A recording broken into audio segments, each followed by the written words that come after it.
in the city of Valencia. I moved there when I was 10, but before that I grew up in different towns. There are like an hour and a half south. So yeah, I will talk a little bit about all of them. Well, there you can see a picture of a paella. That's a traditional Valencian paella. And that's one of my favorite spots in Valencia downtown. Chris and Crystal, I'm sure you remember, because we stayed very close. That's the Cathedral of Valencia, and it's a beautiful square with lots of restaurants and a very nice pedestrian area. It's one of my favorite places when I go there. John, you mentioned architecture in Spain. You'd love that cathedral especially because they have different facades of the cathedral from different eras. So there's a romantic facade, there's a Gothic facade. All you have to do is just walk around the corner to see this different century of architecture. It's beautiful. So yeah, they built it over different centuries now. So it started as romantic, then they did the Gothic. That's the Gothic entrance that you can see there. And then on the other side, you have the Baroque facade. It's beautiful. Well, let's go.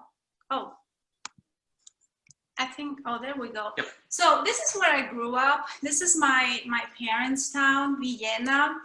It's a little bit like an hour and a half south, and it's not right on the coast, but not too far from the coast, as you can see on the map there. It's not a very exciting town. Andy was there. There's not much to do. It's not too big, but there is a beautiful castle that was actually built by the Muslims in the 12th century. You can see it there. That's a picture of the town. And well, the people from Vienna are very, very proud of this castle, the Atalaya Castle. And it was a very important stronghold, a very important fortress in the Islamic Emirate of Iberia. And actually, it resisted 3 sieges laid by the King James I, also known as the Conqueror, because he was one of the leaders in the Reconquista. You know that, of course, Katia, you know very well that the Arabs lived in the peninsula for many centuries, but then, well, Christian started like reconquering the territories, no? And finally, in the 13th century, it became a Christian territory, Vienna. And this is an important part of locals there. And actually, one of the festivities that I remember when I was growing up, it's called Moors and Christians. And what they do, well, they reenact the battles and the fights they had in the castle, as you can see here. Okay, so yeah, people dress up, they go up there and they do like this big show, this big well, reenactment, and it's actually a lot of fun.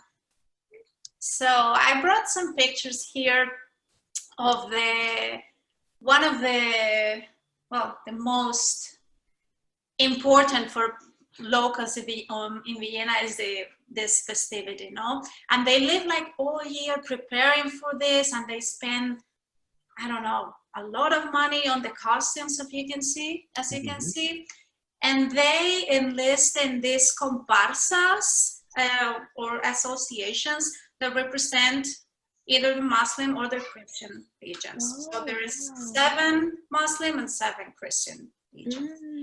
And some of the costumes are just stunning, they're beautiful, and they're very proud, no? And I don't know if you cannot see in the picture, but the whole town goes there. They go outside and they put chairs along the streets, and they see these people like walk and walk and walk in all the different costumes for hours, and they love it. They love it. When I was there, yeah, I remember at first, you know, it's fun, but then it lasts like 5 hours or so. Oh my God, I remember I went there with a friend of mine when I was a bit older, and we sat there, and then we wanted to go out or something. I was like, I'm going to bed. This is too much. But no, it's a lot of fun. And well, besides all the parades, as I said, there's fireworks every day by the castle, which is beautiful. Lots of music and party. And they also make, well, different foods. One of the most typical food from Vienna is this that I know it doesn't look very good at all. And it's a very humble dish, but I love it. It's called gachamiga. And they make contests during this week of the festivities. As you can see there, people prepare their own and they taste it to see which one is the best. And what that is they saute garlic cloves with ñora. Ñora, I don't know if you're familiar with this, Ana Maria. It's like a sweet pepper. Oh. You can find it in some Latin stores. It's a dried pepper. Imagine like you get like guajillo peppers in like the Hispanic aisle of the grocery store. Yeah, but it's sweet. It's not spicy, but it has a lot of flavor. So they saute the garlic with that and some olive oil. And then they add flour, just flour and water and salt. And they cook the flour. It takes a long time to make, like more than an hour, and you have to be constantly stirring until the flour gets solid, and it gets like the texture of I don't know, like a Spanish omelet almost. Oh, And you flip wow. it like, like that. But it's just that, very, very humble. It was, well, something they ate, it for a lot of people with just flour and water. And then you serve that for the festivities with some sausage or some embutidos, like some local meats. And I remember that it was tasty. I want to make it one day, but I love it. yeah, it's not easy because, as I said, you have to be stirring and stirring and stirring. Yeah. Okay, so that was where I grew up my first years. Then we moved to Elche. Elche is it's a bit bigger. It's also in the Valencian region in the south, near Vienna, but closer to the coast. And I love it because, as you can see in this picture, Elche, they say it's the city in Europe with the most palm trees. Ooh. It has this big palm grove called El Palmeral, which is a World Heritage Site. And I remember there's a little river. You know the rivers in Spain. They're not rivers. We don't have a lot of water, especially in that area, in Valencia and in the south.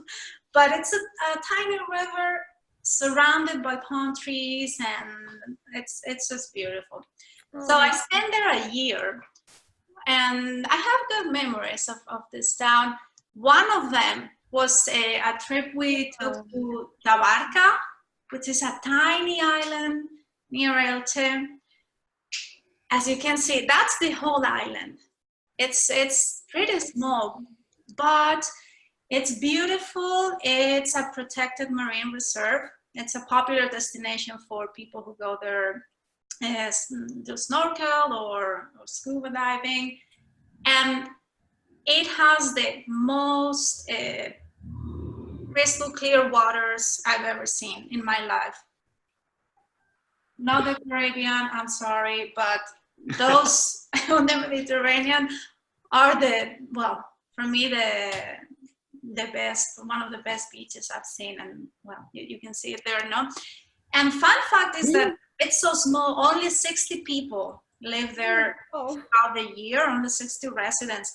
But in summer, of course, it's a popular destination and they receive thousands of there. So yeah, Andy hasn't been there, but hopefully next time we go, I want to take you there.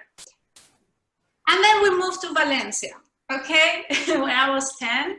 And you can see there, Valencia is not far away, right on the coast, on the east coast, the Mediterranean coast of Spain. And this is the birthplace of paella. That's Valencian claim, at least Valencians claim it was born there.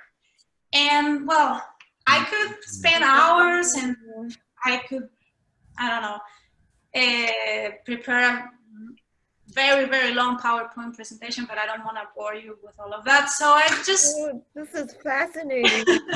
I just chose some highlights, my favorite places in Valencia. And I think Andy agrees with me. This is one of our favorite places, is the market, the central market. It's beautiful, just the architecture of it. Mm-hmm. It's one of the most representative works, a jewel of Valencian Art Nouveau. As you can see on the picture here, well, on the left, you have the outside and the inside. On the right, with that huge dome, lots of natural light. And yeah, it's a very popular destination for tourists, but also locals go there and shop their groceries every day. Well, just a couple of pictures of what you can find there. You can find anything you want. Ed and Crystal can tell you, they were there too. But from fresh fruit and vegetables, fresh fish and meat too. The jamon that Andy was very impressed with. It's the best thing in the world. It's like prosciutto, but a million times better. Yeah, it's Iberian ham, and you can buy the whole leg, as you can see hanging there, of the pork, and well, lots of cheese. That's one of my favorite. La Boutique del Queso is the cheese boutique. They have anything you can imagine there. I've never seen such a fancy supermarket. Yeah, and the good thing is that it's not expensive. You know, it's not like a gourmet place that you can buy there. It's fantastic. We've smuggled a lot of food back from this market back to America. Yeah. Okay. Then, well, of course, as I told you before, the cathedral and the old city. I love the architecture, the narrow streets with almost no cars. You can see the bikes there, the people just walking and enjoying the city. That's one of my favorite parts of Valencia, downtown. Wow. And then, well,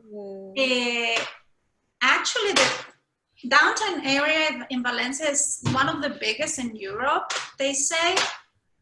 And it's really cool because you can see here these towers. There used to be a wall around all the old city in the medieval times. And those are two of the gates of the wall of the old city that remain today. And we call them the towers, las torres de Quart y de Serrano. So yeah, I don't know. I just like to picture Valencia in the 13th or 14th century, like entering the city there. But they're in very good state. And yeah, you enter, and on the other side you have all the little streets, and outside of how the city grew over centuries until today. But yeah, it's pretty cool. And then, okay, the Albufera. This is a lagoon, a sweetwater lagoon that is nearby. And this is where you can find the rice fields. It's also, a protected natural park. You can find lots of birds and fish. It's very nice that they do boat rides. And if you go there, I recommend that you do one of these boat rides at sunset, because it's really beautiful. And here at the bottom right, you can see one of the traditional fisherman houses in the area, una barraca. And this is where paella originated. And as you said, Chan, at first it was a very humble dish. No, they cooked the rice because that's what they had in the fields, and with whatever they had at hand. No, the first recipe of paella, or that's what they claim at least, is what we call the Valencian paella. And this one Generally has chicken and rabbit, sometimes duck, it depends, snails, sometimes too, green beans, lima beans, and or artichokes, depending on the season, if they're in season, and saffron and rosemary. Saffron's really important, the more traditional ones too, because it gives it that like typical like yellowness to the rice that paella is so well known for. We're making the black rice, so obviously you won't see the golden, but for a typical one, it's crucial to it. Yeah, and another important thing is that, well, the traditional at least is cooked on wood fire. Today, unfortunately, we cannot do that because we have a glass stove.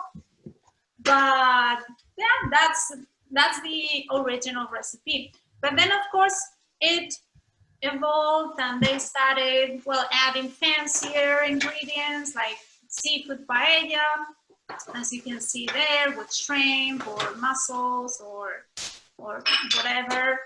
And then on the right, that's basically the same as a seafood paella, but it's called señoret.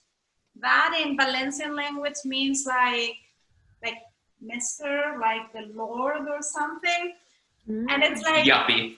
Exactly.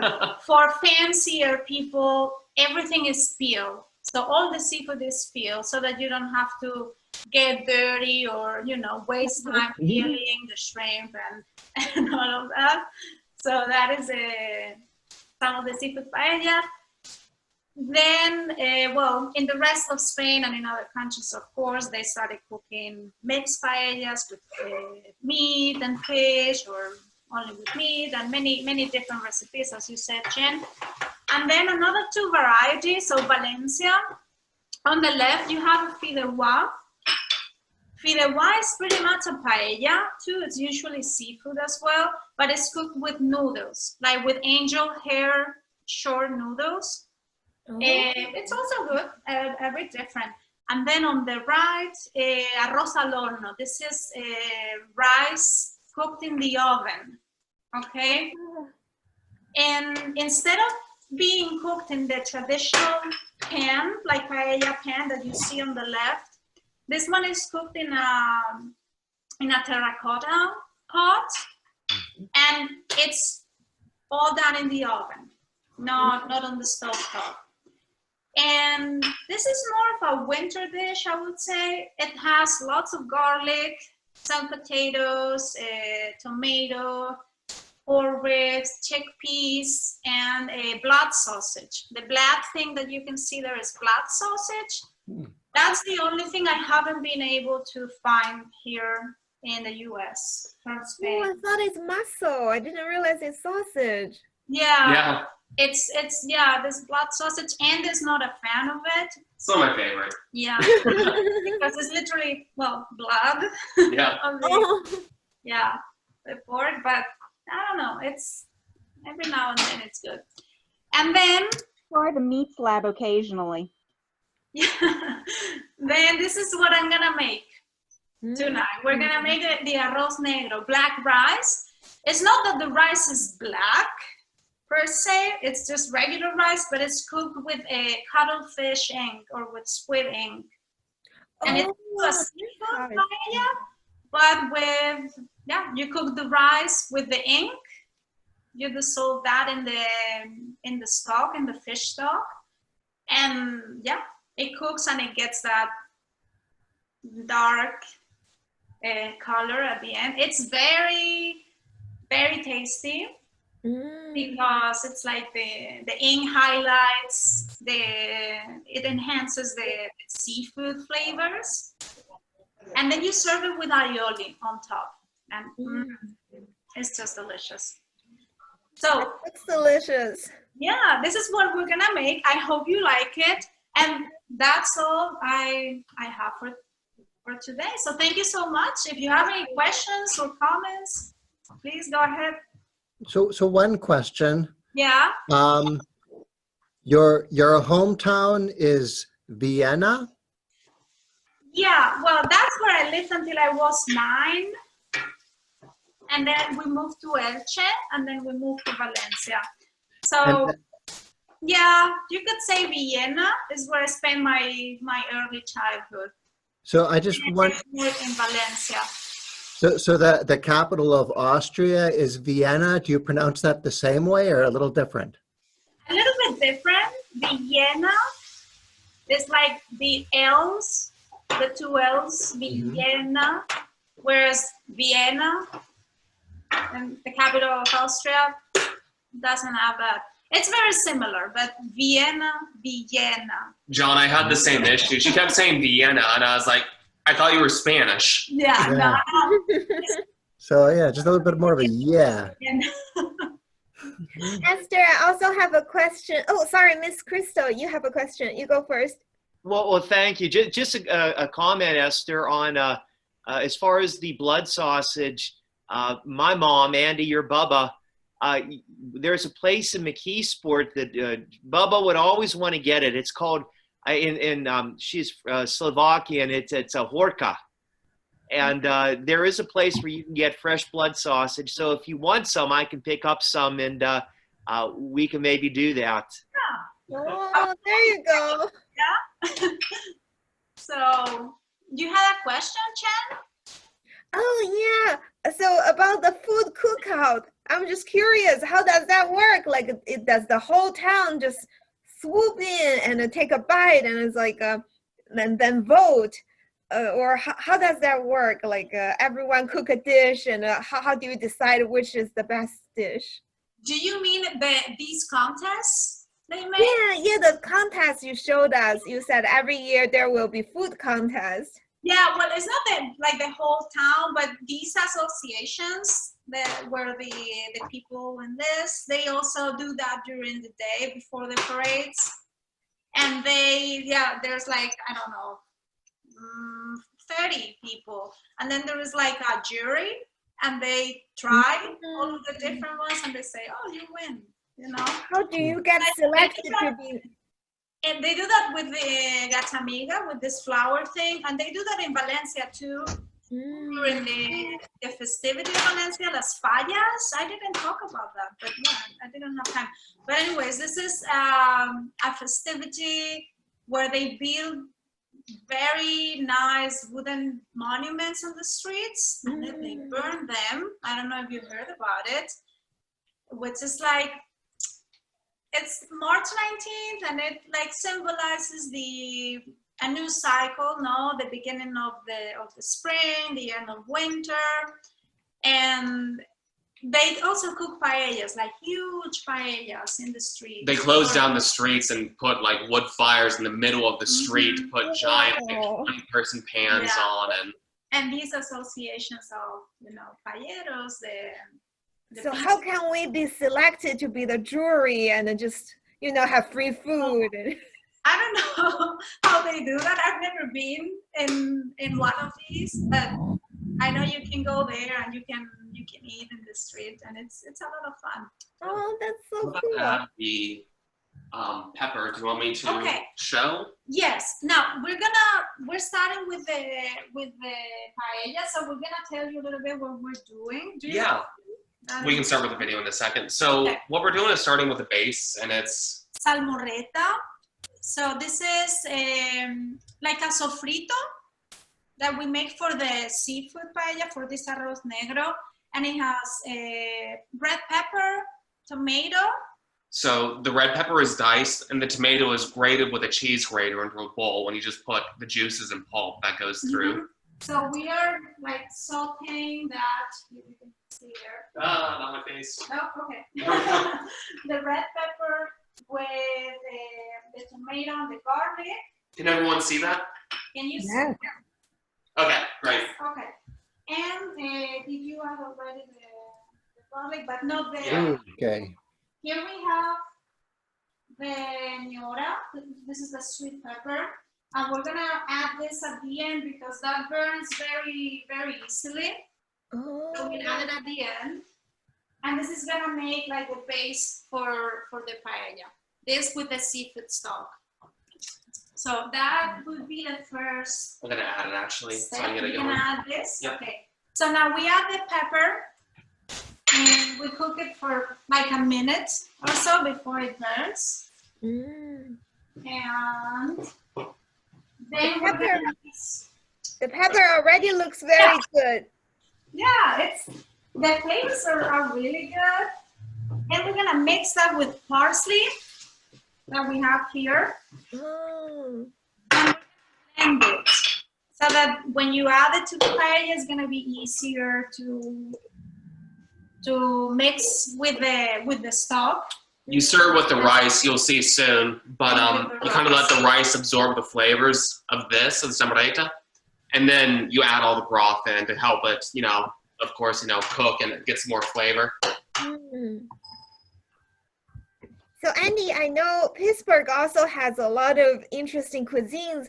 When you cook paella, did you like incorporate any of the Pittsburgh flavor into it, or? I have not put French fries and coleslaw on top of paella yet, but maybe one day. That's No, not. for me, it's been fun. I kind of had the revelation that paella, to what everyone said before, is more of a cooking method and less so of a dish. You don't eat paella, you eat, paella con pollo, paella con pato. It's you have it with different things in it, and it's simply the pan and the cooking method of it. That being said, I haven't experimented too much, but it's a dream of mine to do a Mexican-inspired paella.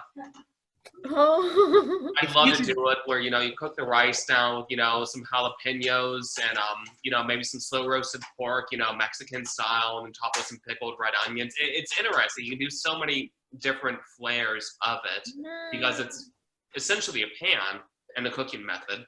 If you can do a chorizo paella, I don't see any reason why you can't do a kibasi and pierogi paella. Exactly. Yeah, it would be the Esther Andy paella. Yes, exactly. So it looks like Esther, 1 second, let me get the phone. We're trying to go between phone and this to get all the video. Yeah, thank you. We're gonna put this salmoreta, this five of sofrito, in the blender. Yep. Okay. Esther, your pan is so shiny. Oh yeah, I guess we should be saying this is a typical paella pan. Yeah. Oh, wow, you have a paella pan. That's cool. Yeah, we bought that in Spain. Actually, we brought it. Mm-hmm. And yeah, this is a paella pan. It's basically a round pan with two handles, one on each side. And this one has enamel, and that makes it, well, a bit easier to clean, but also the one without enamel, remember, and it makes this socarrat. Socarrat is like the bottom of the paella. Gets super crunchy, the rice. It's like the perfect amount of burnt. Yeah, just a little bit, but not too much, and that's really good. Yeah. I love it. But this Nice. unfortunately doesn't make that. Well, I need to blend that real quick because I'm going to mute for about 5 seconds. Oh, okay. Okay, we'll just talk among ourselves.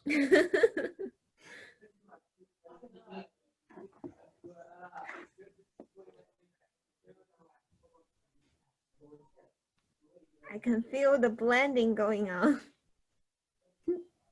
Crystal, I was going to ask if you've ever tried the Penn State meat slab as well for the blood sausage. All right, hold on. I can't remember that, but my husband might know a little bit more. A what? From Penn State, a Penn Penn State State meat meat slab for blood the blood sausage. Yeah, I never got it. We know of it, we never got it. Oh, the Penn State Meat Lab. Yeah. Yeah, we haven't gone, but I've heard of it. I don't know, but it gets me a little nervous getting my meat from a meat laboratory. I don't know. What will we put in now? Okay. Fish? Yeah. So now, can you bring the? Yep. Just to show So what we now have, you can't see too well. Samarita? Yeah, it doesn't look very appealing, but it's very flavorful. Oh, so is that the squid ink or? So that is the sofrito that we have blended here. Oh, Add okay. them to the broth. Well, can you Okay, so yeah, so next up we have this here. You can do different types of fish in it. This specifically, we used monkfish. It's a lot of times there's swordfish, but we found we like monkfish. To be honest, it's a good bit cheaper, and we like the flavor more. Yeah, traditionally it's swordfish or any other fish, but we've tried scallops too here. Yeah. Sometimes it's easier to find, and they're really good too.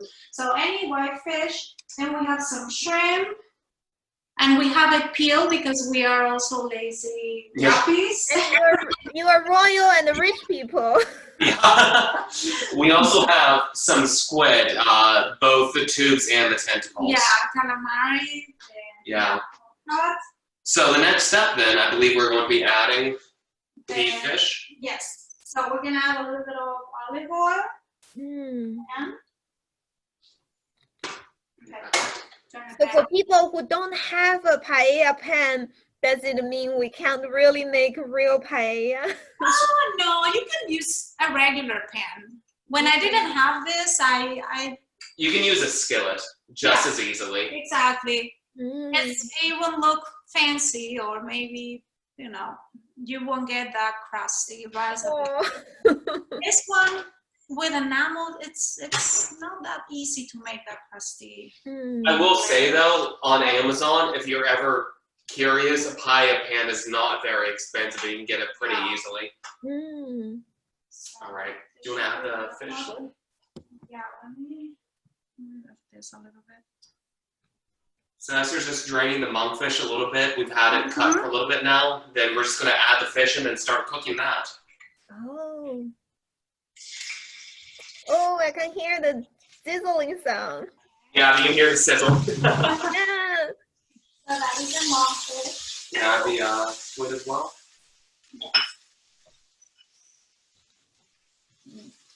So Andy, are you going to overnight ship it to your parents tonight? Yeah. Drive out to St. College. We'll get you guys a nice dinner. You just start by putting down the fish in the paella pan. This is nice because it helps start building the flavor. You get a little bit of burn, a little bit of stiffness there, and then it just keeps building and building and building.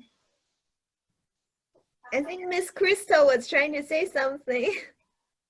I was just saying they're making our favorite version of paella. The black ink is one of our favorites. I really like it. It's very, very flavorful. Yeah, so we have here, if you can see, I'm sorry the lighting's not fantastic. We have a jar. We got this on Amazon, but it's quite literally just ink. If you look inside, it's as black could be. Yeah, this is cuttlefish ink.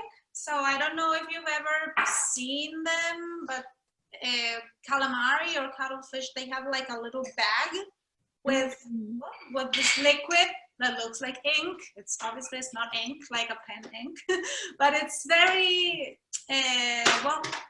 very flavorful, very sea. It tastes like the ocean. Yeah, it's like the ocean. Oh. Yeah. So we're gonna cook this for a little bit. The fish and the calamari. Do we reserve it afterwards? No, we're gonna add everything in there. So we're gonna cook that for a minute or two. Then we're adding back in the samarita that we talked about, which is just the pureed, sweated down bell pepper and garlic and the pepper, the other pepper. Añora. Pasillo. Yeah, Pasillo, yeah. But that, and we add that and the rice, and we will mix a little bit before we add the stock with the ink. Yeah. Okay, and then you will see how when we add the ink, everything will turn black. Almost immediately. Almost immediately, and it looks kind of weird because you say, "Oh, am I gonna eat that?" But it's delicious. It is delicious. Yeah. It's the second time we see how pepper can turn into paste. I think Anna Maria did a Honduras cooking, and she also tried to cook sweet pepper into a paste-ish. Sorry, Anna Maria, what's it called? I forgot. That one was the frijoles guisados. Ah, Okay. very Yeah, good. Different countries in Central America sometimes have the same name but prepared quite differently. Okay. Yeah, that's one of the things we loved about moving to State College is just such the international community here, and just learning about just from where everyone has come from. It's for such a small town, it's so diverse. Yeah. Also, it's Pittsburgh. Pittsburgh has like a large immigrant community, and that's really amazing. It really does. Yeah, I'm you know, my family, we come from, you know, like the 30s, 40s when a lot of East Europeans came over. My heritage is more Croatian, Slovakian.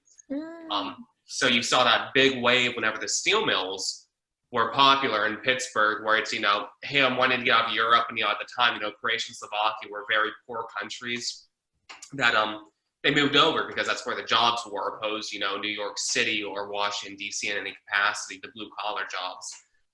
But since then, it's, you know, really expanded as well, because it's really just a vibrant community. It had, you know, some difficulties in the 70s, but it's really come out as, you know, one of the top cities in America. In terms of, you know, things to do and the culture and the cuisine. That's beautiful. Yeah. And Esther, I wonder if it also reminds you of your city a little bit, because there's so much water in Pittsburgh with three rivers coming in. Yeah, it's not the ocean, not the sea, but it's water. I like that. 3 rivers, so Yeah. we can't complain. Yeah. Okay, so this is cooking. This still has a little bit of water. Yeah, let me bring that over. So there's still a good bit of liquid in it. We want some of that too Oh, wow. before we add it. yeah. So we're gonna let it go for about another minute or so before we add in the saborita.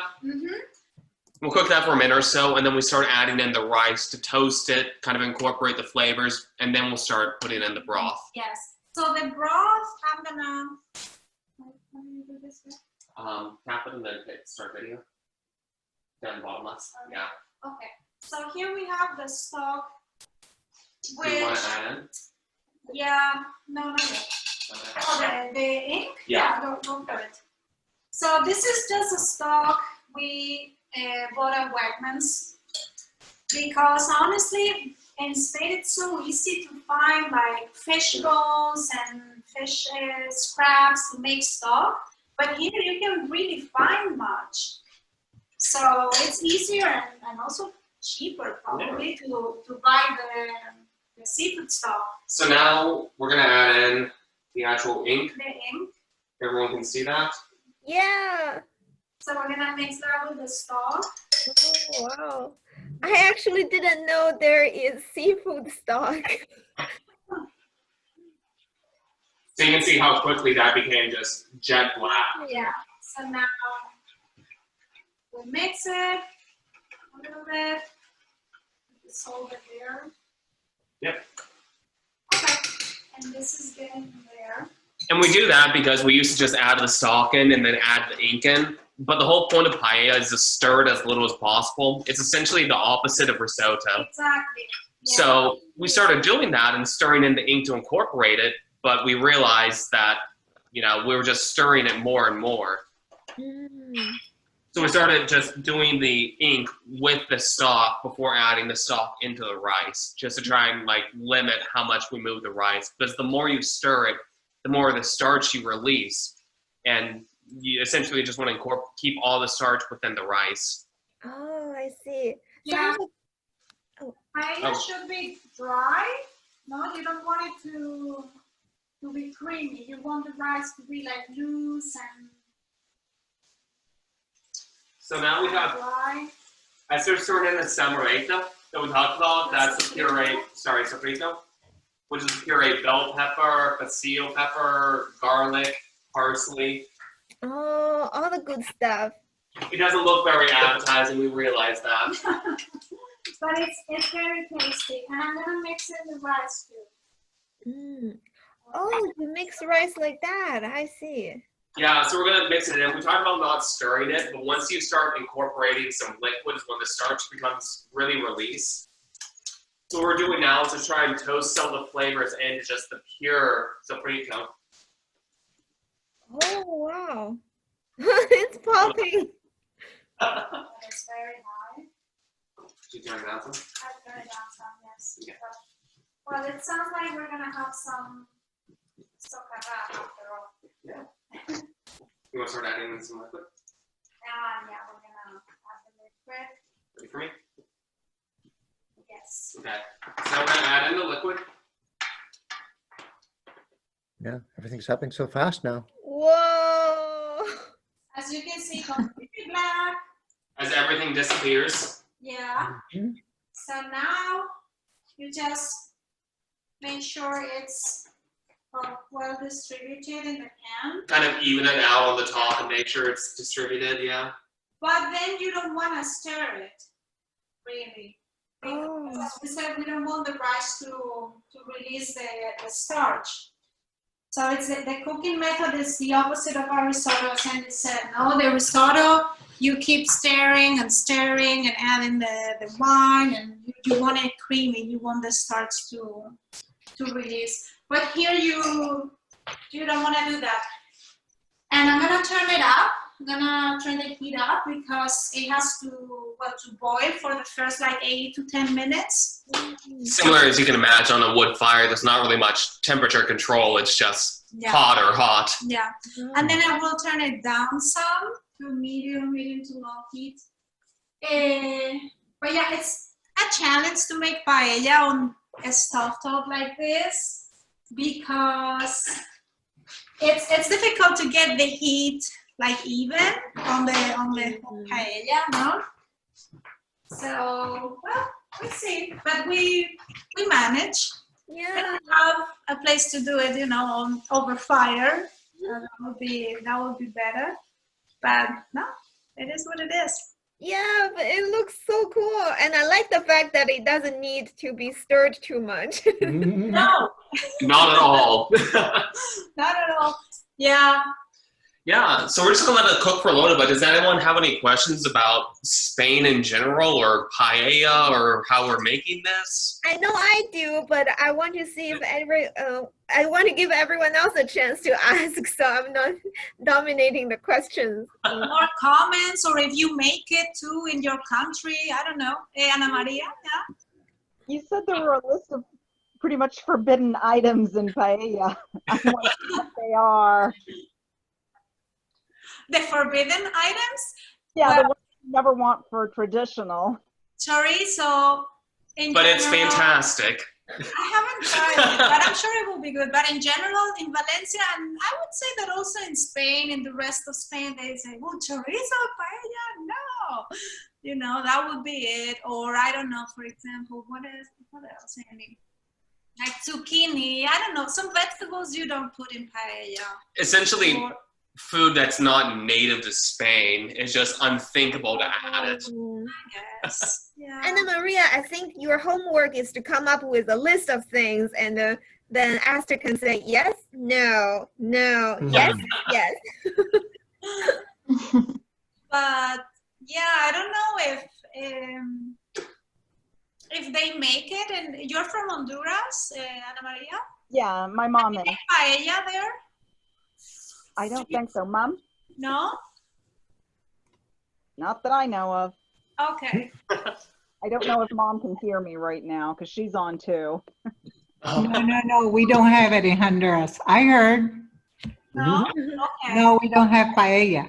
We make it because you make it, and we were conquered by Spanish, Spain, so, Yeah. but it's not ours. Yeah, okay. But you still make it, no? Oh, yeah. And Restaurants, not really at home. not but really in at home. restaurants. Okay. And do you make it with meat or with fish or both, or With seafood. with seafood more? Okay. Okay. Yeah, I like seafood. Well, I like both, but I don't know. I love seafood so much. That's my favorite. Yeah, it's quickly become ours. We've done a few variations. We've done, of course, like the chicken and rabbit before, and a new favorite of ours has been doing a lamb paella with like some green beans and asparagus and rosemary and. Wow. Yeah. Yeah. So, well, there it is, starting to cook. Oh, yeah. Boil some, and we're gonna let it cook there and hide it for a little bit. Yep. And then you'll see in a few minutes that the rice is going to start poking through on the top, and then so it's starting to absorb all the flavor, all the liquids. Yeah. So I have a question for Esther, Andy, and Hadija. So three of you all mentioned you have tried paella before. I just wonder what's the first time when you tried it, and then how did you start learning cooking? Like, did you learn from your parents, or how? Esther, do you want to start? Yeah, well, I learned from my parents. My mom is the one who used to make it. And back in the day, we would go there with my family and my aunt, and we would have a wood fire, and that was the best. Wow. Best. It really makes a difference if you cook it there. But yeah, then also, watching videos and different recipes, because I like mixing stuff. And if I can't find here a type of fish, we find monkfish. That's perfectly fine, and it's even cheaper. So I don't know, a little bit of here, a little bit of there, So in your house, there is a wood fire stove. No, that was one of my uncles had like a country house, and they would have a fire. Oh, that sounds so nice. Unfortunately, no. But when we used to go there, like for a weekend or something, and get together, that's when we could make it like that. That was really good. Oh, nice. Yeah. Andy, what about you? When was the first time you tried paella? So my first time trying paella actually was back when I was living in West Virginia, which is like the last place you would think to try paella. But that's when we met. We were both studying at West Virginia University, and we had just recently started dating, and I'm the cook in this relationship. I love cooking. Yeah. So I made her a few dinners, after a few dates and everything. And then she said, let's, come over to my place. I'm going to make you paella. She actually made me this exact one with black rice in Spain, they actually sell squid ink in little, essentially soy sauce packets like you get from a takeout restaurant. So she had smuggled a bunch of squid ink takeout packets back from Spain. I picked up some fish from the store and made me the black rice, which I'm kind of an adventurous eater, but I was terrified. This is like my first meal with her. She goes, yeah, I have squid ink rice, and it was a little terrifying. Yeah, thankfully Andy is adventurous, and you try everything, and you're not very picky. So yeah, he loved it. I was like, oh. Yeah, and she did an amazing job. Obviously, it kept me around. Oh, that's so sweet. Yeah. That's so sweet. Yeah. Hadija, what about you? Did you try paella in Morocco or in Spain? No. The first time I tried paella, it was in Madrid when I traveled there. And I liked it. It was, I think, the seafood paella. I have a question. Does the paella of Valencia is different to the other one of other cities, or the same? So in Valencia we make many different types, but like the original or traditional recipe is the one with chicken and rabbit or duck. That's like the traditional recipe that is called Valencian paella in Valencia. Then maybe you go to a restaurant in Pittsburgh and they call it Valencian paella because, I don't know, it's famous that, the paella was a dish from Valencia, but maybe it's not that recipe, it's a different one. But we also make the seafood, we make all the pictures I show you. So we make many different types. Yeah. And even within the same region of Valencia, if you go a little bit north or a little bit south, you have different variations with different ingredients. But yeah, seafood is one of the most popular and also one of my favorites. And this one, Yeah. the black rice. And are you using to eat it as a dinner dish or no time exact? You know? That's a good question. In Spain, we normally eat this as lunch, but you know that our schedule is pretty different. So our lunch is like a 3 o'clock or 2:30 p.m. meal. It's So not- after siesta, I think so. yeah. After siesta. Sorry. Oh, the siesta? Oh, after siesta. After taking siesta, I think. Yeah. Siesta. But yeah, now we make it for dinner because, well, we met in the middle, no, Andy? I've Americanized her, is what Yeah. she's trying to say. Yeah, a little bit. Now we don't eat at 10 p.m. at night. I don't like eating that late anymore. So We have a good like Yeah. 7:30, 8 p.m. Yeah. dinner. sometimes 7, sometimes 8, something like that. But yeah, in Spain, it's funny because if you go to a restaurant or something, you will only see tourists eating paella at night, like at 7 p.m. or the locals eat paella for lunch, like at 2:30. But as I said, I'm also pretty open-minded, and Yeah. I got used to this schedule. So Yeah. for dinner, it is. Yeah. It's great. And Chen, I have a question for you. Yeah. What Yeah. about China? Is that paella popular there at all, or not? So I don't know if it's the same thing, but the rice dish is always popular. And I know I remember there is a restaurant that sells Portugal food, and it has something like similar, like the rice, because Chinese rice is always just plain white rice. But I remember when I went to that restaurant, they have flavored rice, like what you are doing, like with squid and with like a pepper, with all sorts of flavors. And then later people introduced me to some Spanish rice. I was just like, wow, people in the other side of the world sure are very creative with rice. So that's really cool. I'm so glad I got the chance to learn from you. One thing I will say too, Chen, I realize it's not Chinese, and arguably, I'm sorry, I'm kind of ignorant to the Eastern cultures. I don't know a whole lot. This might be more Japanese, but we use sushi rice. Oh, nice. I heard it's really good because the texture is really, really good. Yeah. Yeah. So The best rice to make paella, they say it's a rice that is called bomba rice. It's like bomb rice, and it is a rice that takes a long time to cook, and it doesn't release the starch. So that's why it's supposed to be the best for paella. But we found that at Wegmans, and it's what, a half pound, like $10 or something like that. where it's like, It's outrageous. It's very expensive. And in Spain, you can find that for, I don't know, 2 pounds for €2 or something like that. So, but the key of it is that you want short grain rice. Yeah. So essentially the opposite of basmati. yeah. So you we want found that. long grain.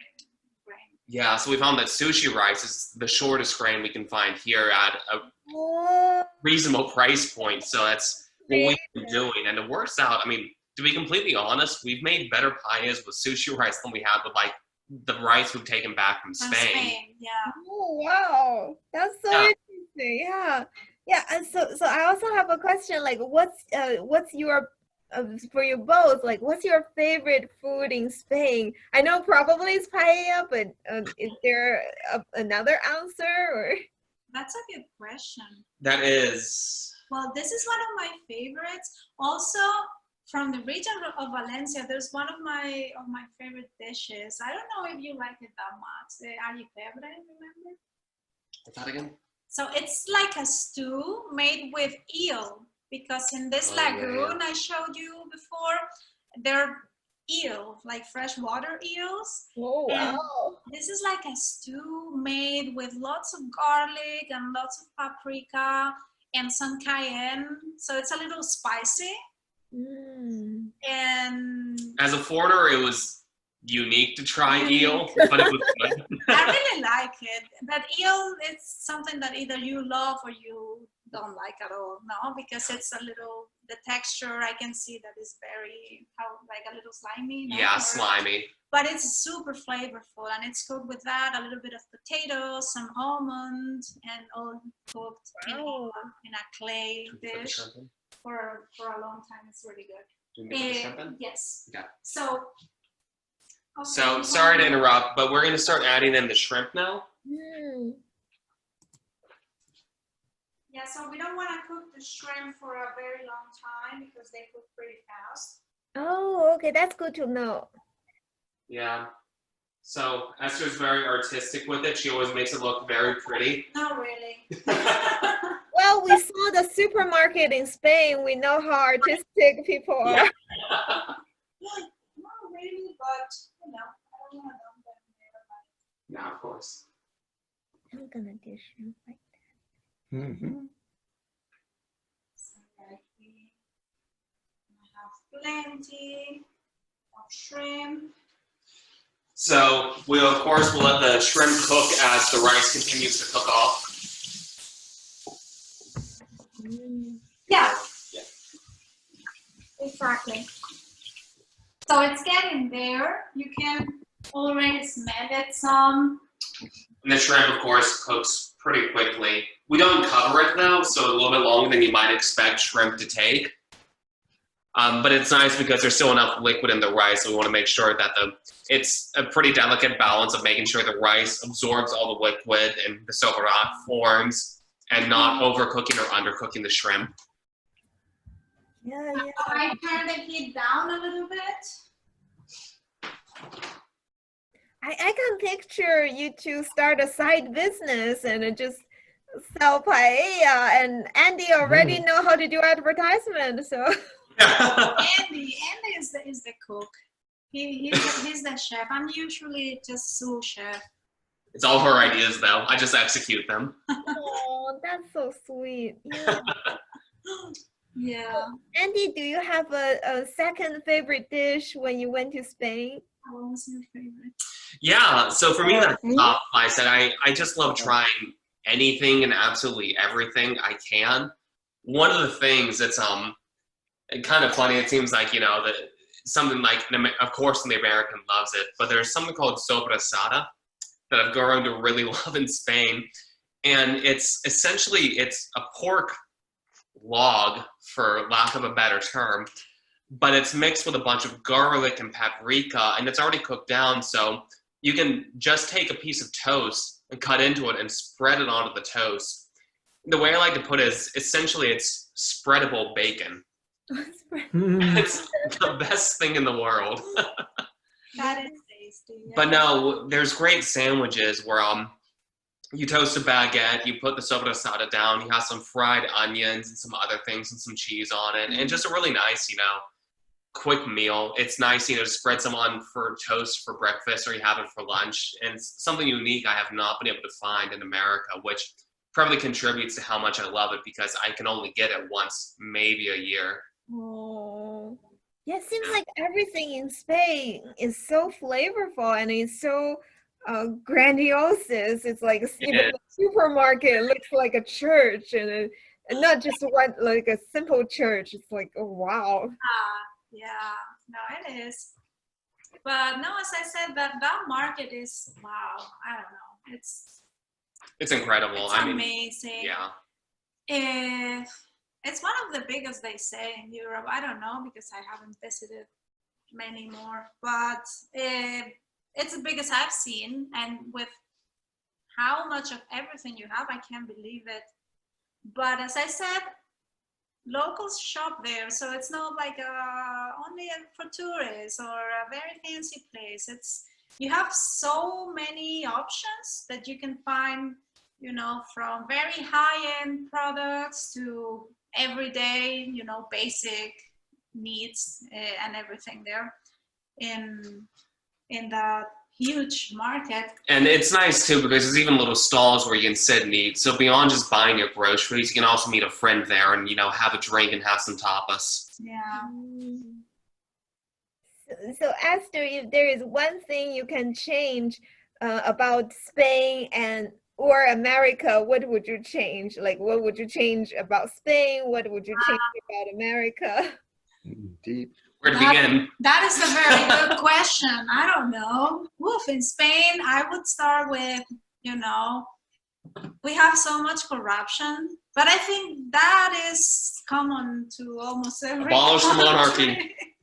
Oh yeah, I'm not a big fan of having a monarchy, but well, it is what it is.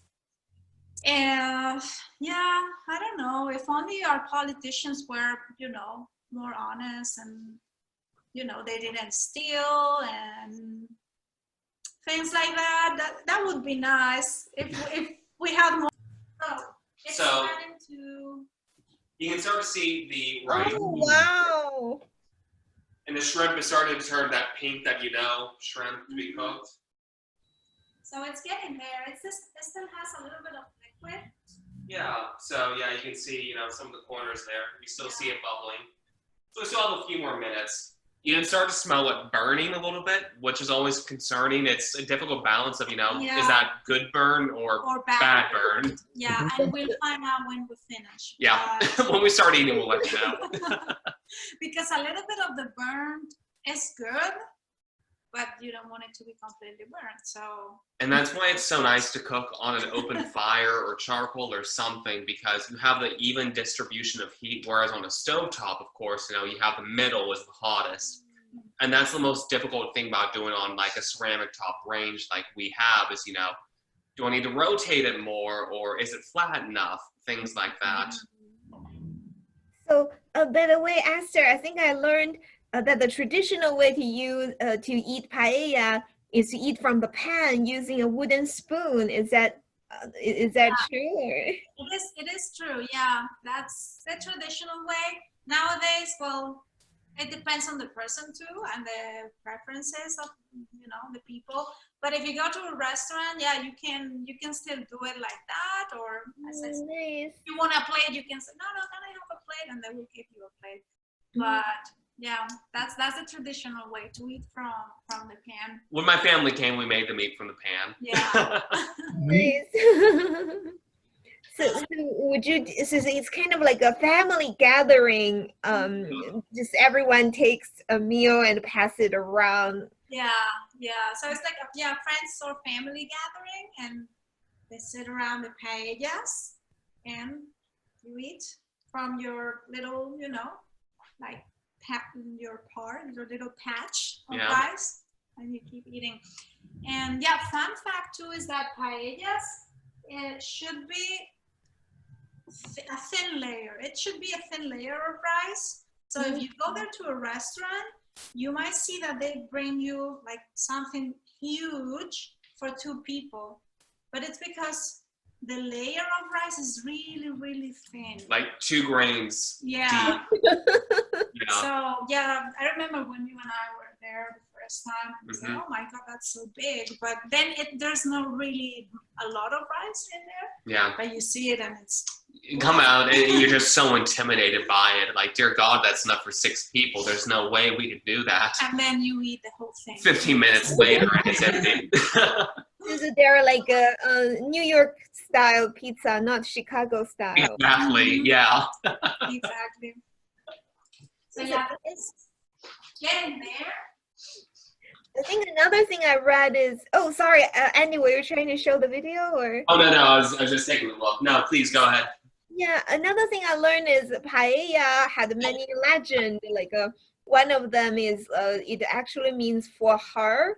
So it was started by a man trying to cook for his lover. So usually, traditionally, it's the man who cook paella in the house. You're right. Yeah, paella, it's like slang for her. Oh. Yeah, so I don't know about the legend too much, but that's also a very typical joke. Like you ask your mom, so what do we have today for lunch, Mom? And she says paella, which is like for her. And you reply like paella and para mí qué? So it's like for her and what about me? No? What about...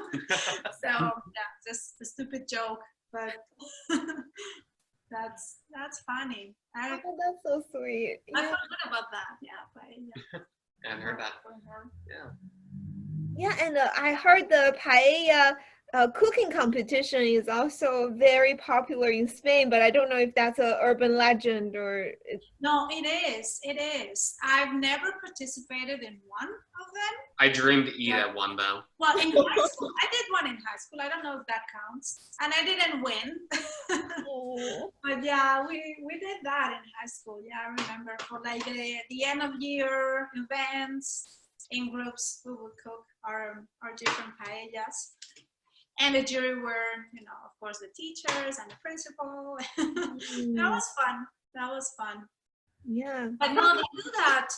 In March is when we do this festivity of Las Fallas, and that's when they do that in the street all the time. So yeah, paella is like a weekend meal too. Like on Sunday or on Saturday when you have a meal with your family, or maybe you meet your uncles, your aunts, your grandmother, or whatever. Oh, nice. Like, yeah, get together and have an awesome meal. Yeah. So you want to show us Yeah, the cooking how's process? it going? It's getting there, no? Yeah, so we're getting close. Oh, yeah. Yeah. Yeah, so you can start to see the rice. There's almost no liquid bubbling through yet. Mm-hmm. Yeah, it's cooking really fast. Yeah, and like I said, it's so difficult because you can definitely smell. It smells like any other dish of like, oh my God, it's burning. And there's that difficulty to not stir it. It goes against everything you're taught, at least here in America in regards to cooking. Like, oh my God, it smells burnt, stir it. Yeah. So, Andy, when did you introduce this dish to your parents? Should I ask your parents directly, or? Yeah, do you guys want to? I think you guys know the answer. Yeah, You want do to talk you to it? remember? I'm not sure. I think it was when I came up for my my one birthday dinner, and you made me the paella, and we ate it out on your screen porch. Remember that with the Yeah. hot So, salad and everything? like 3 years ago or 4 years ago, maybe. About yeah. Has it been that long? Yeah, it's hard to believe, but I remember it was a perfect night. It was a cool October evening in mid-October, and eating out on a screen porch. I thought it was fantastic. Oh. Yeah, and it's actually become a tradition in my family now, so my family's been volunteering at a church in Pittsburgh for the past, was it Mom and Dad, 7 years? This will be year number 8.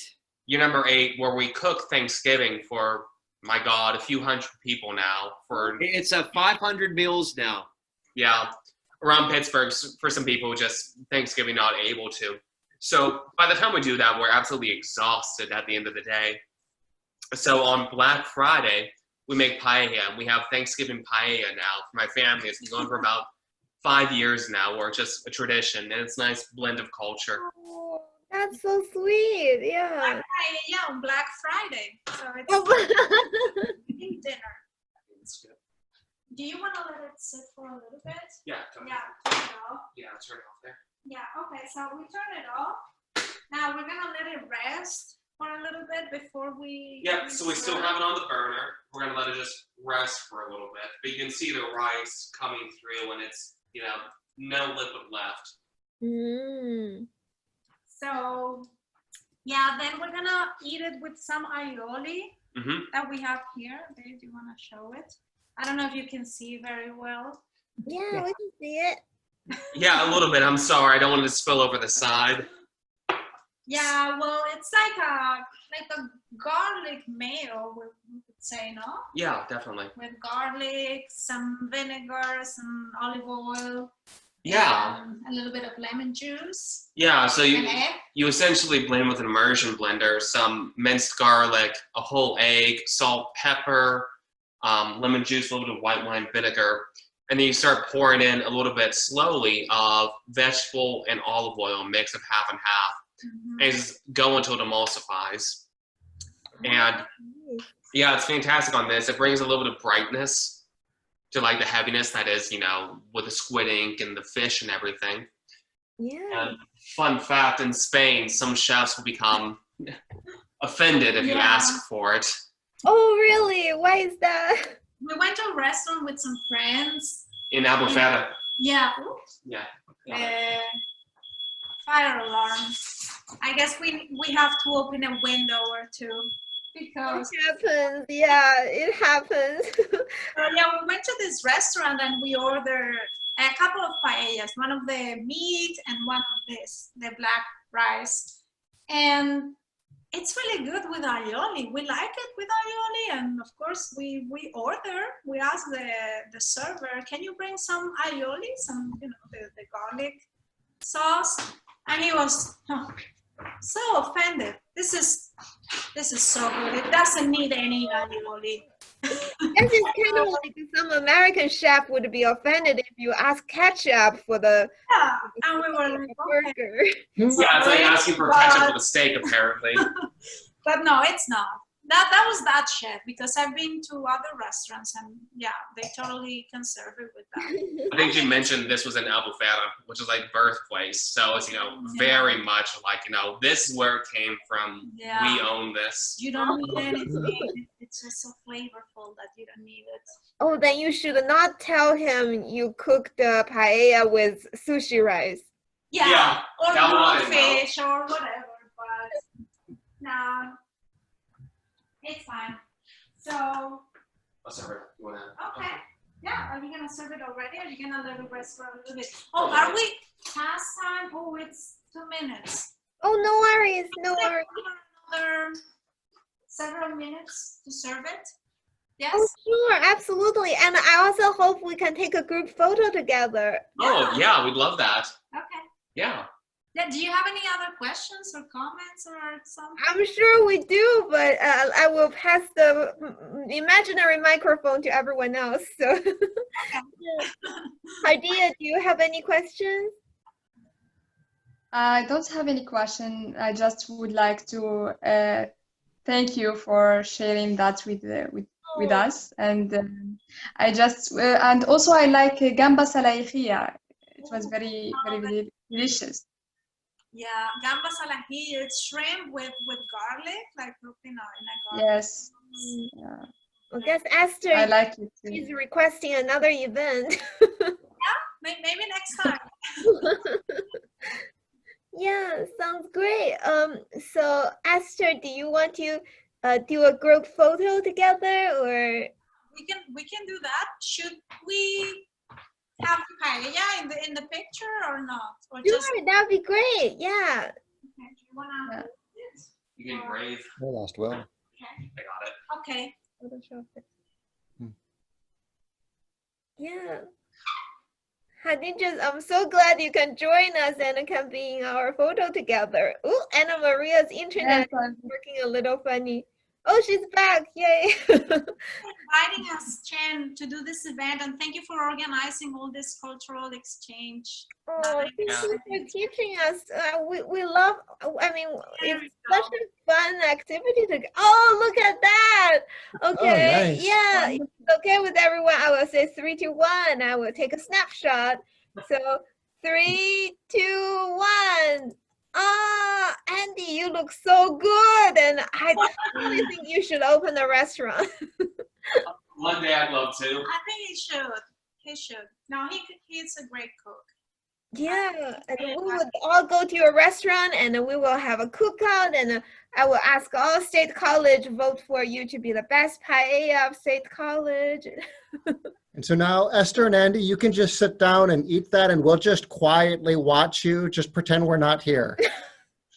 So there we are with a finished paella. Oh, look at that. That looks beautiful. With the aioli and wood of parsley on top.